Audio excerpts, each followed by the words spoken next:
A ideia de entender como que o cérebro de um mestre de xadrez se diferencia de um novato no esporte me surgiu quando eu estava assistindo alguns clipes na internet de um mestre do xadrez chamado grandmestre chamado Hikaru Nakamura, no qual ele calcula muitos movimentos à frente, qual um dos melhores movimentos para se fazer, e também me fez perceber que como eles começavam muito cedo a treinar para o esporte, quem sabe então isso poderia ter impactado o desenvolvimento neural deles, e isso poderia mudar como que o cérebro deles é. E eu também queria saber se aquela piada da pessoa com um cérebro gigante realmente se transfere ao esporte do xadrez, né? Se é uma pessoa mais praticada, realmente tem um cérebro maior. Nesse sentido, eu achei 3 artigos interessantes no PubMed, quando eu estava pesquisando sobre, no qual eles utilizam, eles fazem análise de volume da massa cinzenta e da espessura cortical do cérebro em jogadores profissionais de xadrez.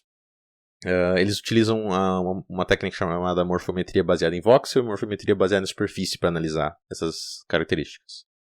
O primeiro artigo que eu achei, é o mais interessante, que eu vou comentar um pouco melhor depois, é o da arquitetura do cérebro do jogador de xadrez, em que ele me surpreendeu porque eles encontraram uma diminuição de volume de massa cinzenta, ou seja, um cérebro menor em jogadores profissionais. O que significa que o jogador profissional tinha tinha aquela parte específica menor do que o novato no esporte.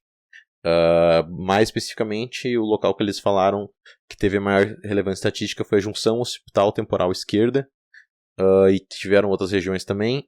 Além disso, o volume da massa cinzenta dos núcleos caudados no cérebro também foi relacionado inversamente com o tempo de experiência no xadrez. Outros 2 estudos que eu encontrei foi um estudo de experts chineses, no qual eles encontraram um monte de diminuição, novamente, de espessura cortical no cérebro de profissionais quando comparado aos novatos. Nesses estudos eles fizeram então um grupo controle no qual eles compararam com pessoas de pesos semelhantes, idades semelhantes.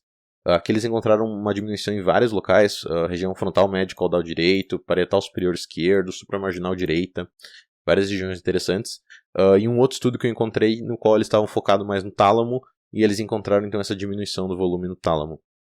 Novamente, em jogadores profissionais. O que eu achei muito interessante, porque é contra-intuitivo pensar que o volume em uma região que parece estar envolvida na atividade de jogar xadrez seja menor nos jogadores profissionais. Porque se a gente pensa na nossa vida diária, quando a gente pensa, por exemplo, em diminuição de espessura e volume de massa cinzenta, por exemplo, quando a gente envelhece, no qual isso ocorre, o cérebro realmente, literalmente vai diminuindo um pouco, a gente está associado a uma demência cognitiva, né? Um déficit cognitivo que vai acontecendo com a idade, nos 80, 90, 100 anos. Mas o primeiro artigo que eu falei, que é o da arquitetura do cérebro do jogador xadrez, traz uma explicação, uma hipótese que os autores acharam para tentar explicar por que esse é o motivo. Para explicar isso, então, eles pegaram estudos baseados de privação sensorial. Por exemplo, se a gente pega uma pessoa que nasceu cega, né, ela é cega congênita, ela tem um córtex visual, que é a parte do cérebro responsável por processar o estímulo visual. Esse córtex visual é maior na pessoa que é cega congênita do que na pessoa que tem uma visão normal. E isso é estranho, né? Por que ela tem um espaço maior, um volume maior no cérebro, mesmo não necessitando disso?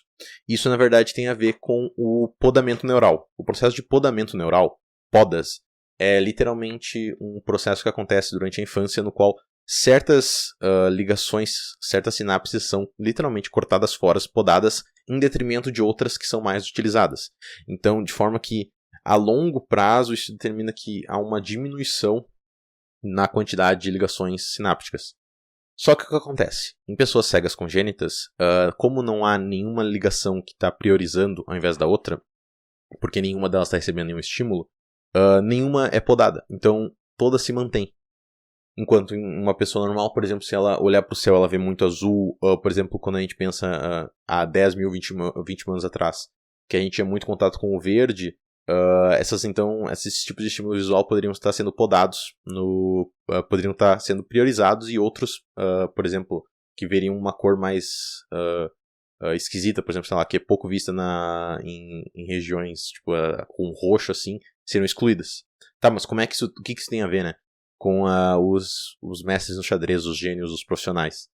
Basicamente, como eu falei, eles começam um treino muito cedo. No estudo em específico, eles tinham gente que começou até antes dos 4 anos de idade. E eles tiveram um contato extenso, né? Dia após dia, treinando e jogando xadrez. Isso significa que certas ligações no cérebro, naquelas regiões envolvidas no jogo de xadrez, ficaram extremamente priorizadas, enquanto outras ficaram em detrimento, né? No quais uma pessoa normal não teria uma prioridade tão grande numa ligação específica. Claro, isso são centenas de milhares de ligações. Mas isso significa que, então, essas ligações super priorizadas tomaram lugar e houve uma poda neural excessiva. Essa é a hipótese, pelo menos, desse artigo, no qual, então, basicamente, devido a essa poda excessiva, a longo prazo, conforme eles vão ficando mais velhos, eles tendem a ter, nessas regiões envolvidas, um cérebro menor.